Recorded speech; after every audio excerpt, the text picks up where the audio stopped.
இந்துக்களால் சிவனுடைய வழிபாட்டிற்கு சிறந்த இரவாக சிவராத்திரி அமைவதாக புராணங்கள் தெரிவிக்கின்றன. மகா சிவராத்திரி என்று அழைக்கப்படும் இன்றைய சிவராத்திரி மாசி மாத அமாவாசைக்கு முதல் நாள் வரும் நாளாக அனுஷ்டிக்கப்படுகிறது.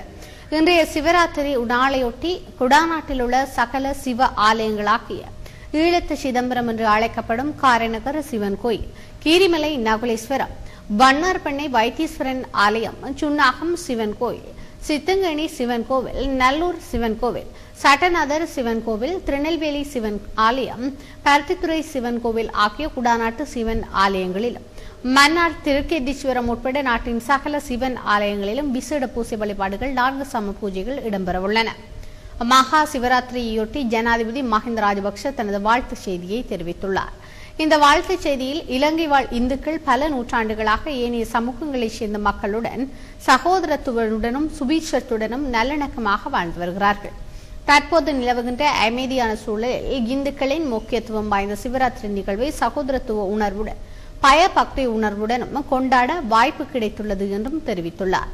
சிவராத்திரி என்பது விழித்திருத்தல் என்பதற்காக மது அருந்தி சினிமா படங்களை இரவு முழுதும் பார்த்து விழித்திருக்கின்ற புது பண்பாட்டை எமது இளைஞர் சமுதாயம் தற்போது கடைபிடித்து வருகிறது. எனவே இந்த புனித இந்து நல்நாளில் இவ்வாறான செயற்பாடுகளை தவிர்த்து சிவராத்திரியின் தத்துவத்தை உணர்ந்து இளைஞர்கள் பக்திபூர்வமான வழிபாட்டில் தம்மை ஈடுபடுத்திக் கொள்ள வேண்டும் என தெல்லிப்பள்ளி துர்காதேவி தேவஸ்தானத்தின் தலைவர் ஆர் திருமுருகன் தெரிவித்துள்ளார். இந்து மக்களின் சிவராத்திரி நன்னாள் இந்த நாட்டின் அனைத்து சமூகங்கள் மத்தியிலும் ஒற்றுமை அமைதி கிடைக்க வேண்டும் என வடமாகாண ஆளுநர் வெளியிட்ட வாழ்த்து செய்தியில் குறிப்பிட்டுள்ளார். அனைவருக்கும் சிவராத்திரி நல்வாழ்த்துக்கள். சுன்னாகம் ஸ்ரீ கதிரமலச்சிவன் தேவஸ்தான பொன்னம்பலவான சுவாமியினுடைய திருவருளோடு கூட சிவராத்திரி நன்னாளிலே சைவ பெருமக்கள் அனைவரும் சகல சௌபாக்கியங்களும் பெற்று வாழ வேண்டும் என்று முதற்கண் வாழ்த்தி, மாதந்தோறும் வருகின்ற மாத சிவராத்திரியிலும் விட மாசி மாதம் வருகின்ற மகா சிவராத்திரி 1000 மடங்கு மிகச்சிறந்ததென்று ஆகமங்களும் புராணங்களும் கூறுகின்றது. சிவபெருமானை அன்றைய தினம் சிந்தித்தல், பார்த்தல், அர்ச்சித்தல் மிகச்சிறந்த பலனையும் இக வாழ்க்கையையும் பர வாழ்க்கையையும் சிறப்பிக்கின்ற சிறந்த சிவவிரதமாக கொள்ளப்படுவது சிவராத்திரி.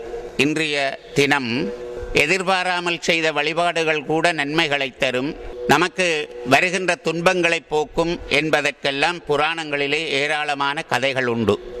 4 ஜாமமும், முதல் ஜாமம் எங்களுடைய உடல் சுத்தத்திற்காகவும், 2வது ஜாமம் உயிர் சுத்தத்துக்காகவும், 3வது ஜாமம் புலன்களுடைய சுத்தத்துக்காகவும், 4வது ஜாமம் எங்களுடைய ஆன்மா இறைவனை சென்று ஏறுகின்ற முத்தி சுத்தத்துக்காகவும் 4 ஜாமங்களும் இங்கு விசேட பூஜைகள் சிவாலயங்களிலே நடைபெறுகின்றது. அந்த நேரங்களிலெல்லாம் தவறாது சென்று சைவ பெருமக்கள் வழிபாடாற்றி இந்த இறை வழிபாட்டை புனித மனத்தோடும் புனிதமான சிந்தனையோடும் புனிதமான நிகழ்வுகளோடும் தொடர்புபடுத்தி வழிபாடாற்றி எல்லோரும் சகல சௌபாக்கியங்களும் அடைய வேண்டும் என்று வாழ்த்திக் கொள்ளுகின்றோம். சிவராத்திரி புண்ணிய தினத்திலே இந்த காட்சிகளையும் இந்த டான் டிவி மூலம் நீங்கள் காணுகின்ற காட்சிகளும் உங்களை புனிதப்படுத்தும், அதற்கான பணிகளை மேற்கொள்ளுபவர்களும் நீடூழி வாழ வேண்டும் என்று வாழ்த்தி சிவராத்திரி விரதத்தை எல்லோரும் பக்தி சிரத்தையாக அனுஷ்டிப்போமாக.